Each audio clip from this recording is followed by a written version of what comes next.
Nagluluksa na ngayon ang puso ng pamilya at mga kamag-anak ng yumaong Asia's Queen of Songs na si Pilita Corrales. Ngayong araw ng Sabado, Abril 12, kinumpirma ng mga anak na sina Jackie Lou Blanco at Ramon Christopher, pati na ng apong si Janine Gutierrez, ang pagyao ng award-winning veteran singer-actress sa pamamagitan ng social media. Wala silang binanggit na dahilan ng pagkamatay ni Pilita sa inilabas nilang official statement. Sa pamamagitan ng Instagram account ng kapamilya actress at apo ni Pilita na si Janine Gutierrez, inihayag ng pamilya ang pagkumpirma sa pagpanaw ng batikang mga awit. It is with a heavy heart that we announce the passing of our beloved Mami and Mamita, Pilita Corrales. Pilita touched the lives of many, not only with her songs, but also with her kindness and generosity. She will be remembered for her contributions to the entertainment industry, but most of all, for her love of life and family. Please join us with your prayers and kind thoughts as we celebrate her beautiful life. Further details regarding memorial services will be shared soon. Ang buong pahayag ni Janine Gutierrez at ng pamilya ng 85 anyos na showbiz icon.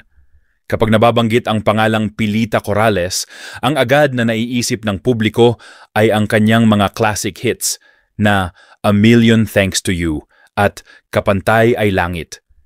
Kilala rin siya ng mga Pinoy sa kanyang signature na pagbebend ng likod at tagiliran sa tuwing siya ay nagpe-perform. At si Pilita rin ang first ever Filipino singer na nakapag-perform, Full House, sa Carnegie Hall sa New York City, USA. Sa mga hindi pa nakakaalam, bago siya sumikat at naging icon sa Philippine entertainment industry, ay nakilala na siya bilang singer at TV host sa Australia, kung saan nakapag-record pa siya ng ilang album. In fact, a street in Australia was even named after her. Sa Cebu, ipinanganak ang showbiz icon at lumuwas siya ng Maynila para tuparin ang pangarap na maging entertainer. Nag-perform siya sa iba't ibang kilalang lugar sa Metro Manila, kasama na ang Clover Theater, kung saan nagpi-perform noon ang mga kilalang singers, performers at mga artista.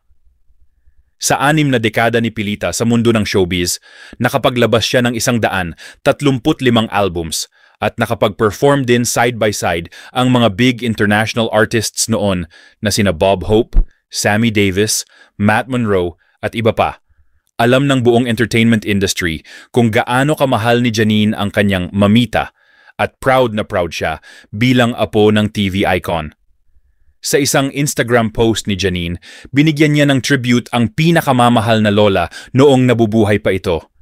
Aniya, I spent a good amount of my childhood in Mamita's walk-in closet, trying on her heels and hiding behind her gowns. I remember the smell as I type this. And I also want to cry a little bit.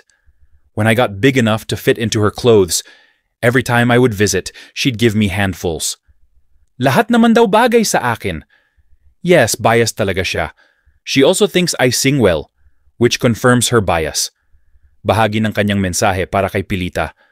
Pagpapatuloy pa niya, she's been the most generous person, even to this day, agreeing to do stupid vlogs with me. Ang pahabol pang pahayag ng dalaga sa naturang IG post. Base nga sa kwento ni Janine ay bata pa lang siya ay nabigyan na siya ni Pilita ng mga damit at ilang gamit na magsisilbi na ring alaala at pamana ng pinakamamahal na lola. Agad naman bumuhos ng mensahe ng pakikiramay sa social media sa pagpanaw ng music icon. Ilan sa nagpaabot ng pagdadalamhati ay sila Martin Del Rosario, Paps Fernandez, Christian Bables, OG Alcacid, Casey Concepcion, Melay Francisco, Shasha Padilla, Almira Muhlach, KitKat, Ami Perez, Jelly de Belen, Lorna Tolentino, Raymond Gutierrez at marami pang iba.